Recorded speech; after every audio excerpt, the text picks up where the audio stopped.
Pekan ini penuh dengan pidato politik yang berisi berbagai kritik dari Koalisi Perubahan dan Perbaikan. Capres Partai Nasdem Anies Baswedan menyampaikan kritiknya dalam pidato di Apeksi dan juga tadi sore di Apel Siaga Perubahan. Nah, yang menarik dari tadi sore, pidato yang dibawakan Anies ini syarat kritik disampaikan dalam doa. Kemudian sebelumnya Ketum Demokrat AHY juga memberikan pidato politiknya dengan berbagai kritik di dalamnya. Kita akan bahas lebih dalam mengenai hal ini dari kacamata media bersama dengan redaktur pelaksana cnnindonesia.com Suryanto. Selamat malam Mas Suri. Selamat malam Saja. Mas Suri, saya mau masuk dari pidato Surya Paloh tadi. Saya mau mengutip kalimat terakhirnya. Tapi sayang 1000 kali sayang, harapan belum menjadi kenyataan. Komentarnya Mas, tanggapannya terkait pidato politik Surya Paloh sore tadi. Ya, semua kan sudah tahu kalau saat ini Nasdem menjadi motor politik untuk mengajukan Anies Baswedan sebagai capres di pemilu 2024 dan bukan sebuah kebetulan ketika isu besar yang diusung oleh Anies, koalisi Anies, Nasdem, PKS dan Demokrat adalah koalisi perubahan. Artinya memang isu perubahan ini yang akan terus diangkat oleh koalisi ini. Tapi yang kita tahu sendiri kan saat ini Nasdem masih tergabung dengan koalisi pemerintahan saat ini sebagai salah satu anggota kabinet Jokowi. Nasdem masih menempatkan dua kadernya di kabinet Jokowi, yaitu Menteri Pertanian Syahrul Yassin Limpo dan Menteri Lingkungan Hidup dan Kehutanan. Artinya konsep perubahan atau isu perubahan yang diusung oleh koalisi ini di Pilpres 2024 nanti memang sedikit bertolak belakang atau sedikit berkebalikan dengan posisi Nasdem yang saat ini masih menjadi anggota koalisi pemerintahan. Itu artinya bisa dipahami ketika di di acara apel siaga hari ini isu-isu yang dilontarkan, kritik-kritik yang dilontarkan tidak sekeras biasanya. Kita bisa lihat bagaimana pidato Anies hari ini yang bisa dibilang sangat soft dibandingkan pidato-pidato politik Anies sebelumnya. Yang terbaru di Apeksi kemarin kan Anies sangat keras melontarkan kritik-kritik dan narasi-narasi perubahan di depan wali kota di Makassar beberapa waktu lalu saja. Mas Suri, walau berbicara mengenai pidato politik Anies Baswedan tadi sore memang lebih soft dibandingkan pidatonya pada saat Apeksi yang begitu tanpa tedeng aling-aling.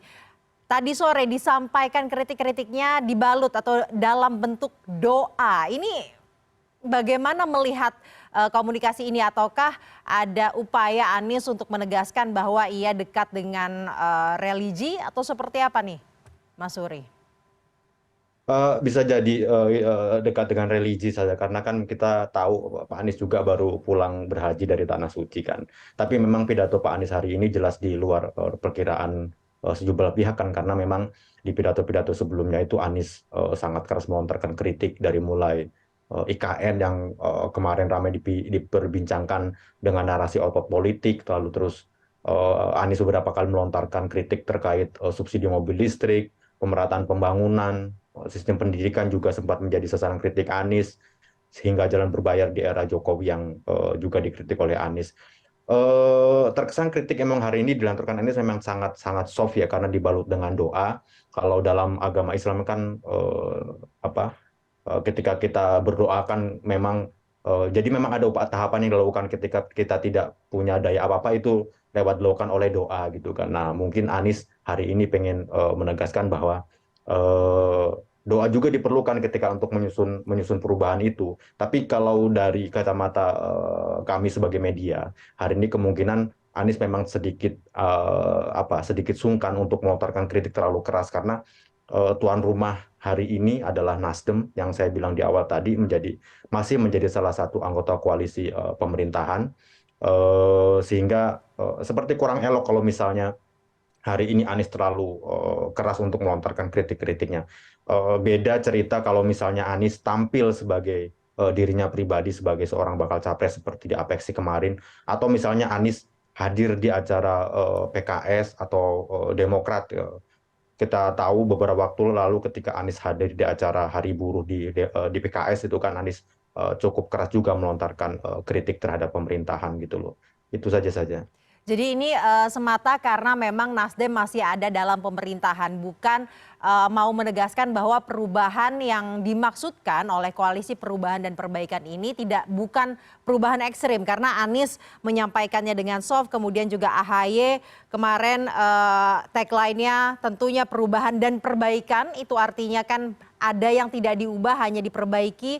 Lalu Surya Paloh pun tadi juga mengangkat bagaimana dukungan Nasdem terhadap Jokowi pada 2014, walaupun belum semuanya ini menjadi kenyataan, belum maksimal lah istilahnya.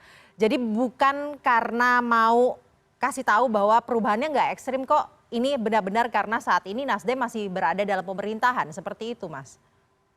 Bisa jadi saja seperti itu, tapi yang harus diperhitungkan oleh koalisi perubahan dan untuk persatuan ini adalah saat ini kepuasan terhadap pemerintah, terutama terhadap Pak Jokowi itu kan masih seakan tinggi. Di bulan Mei lalu, sejumlah lembaga survei menyebut tingkat kepuasan terhadap pemerintah itu masih di atas 80%. Di bulan Juni itu masih walaupun ada tren penurunan masih di angka sekitar 79%,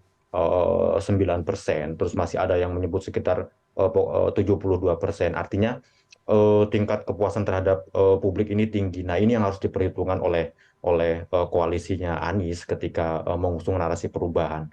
Narasi perubahan yang ekstrim sekali ini jelas akan melawan dalam tanda kutip angka-angka yang demikian tinggi ini. Makanya sangat bisa dipahami ketika narasi-narasi perubahan yang digaungkan malam ini begitu soft gitu kan.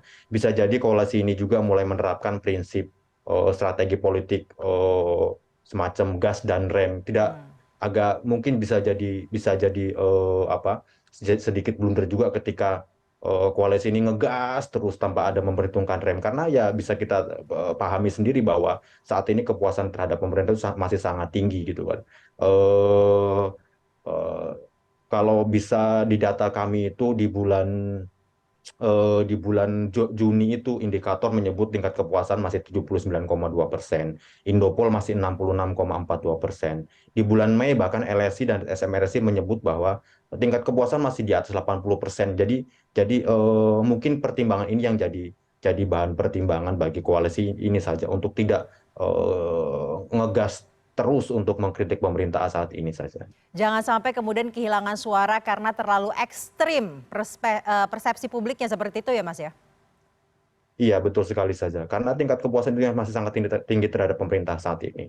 Nah, kemudian kita berbicara mengenai koalisi. AHY sebelumnya menyampaikan kritik kerasnya dalam pidato politiknya. Apakah ini dan hari ini pun hadir, ini adalah penegasankah bahwa Demokrat ini tidak goyah dan juga tetap teguh berada di dalam jalur perubahan bersama dengan Nasdem?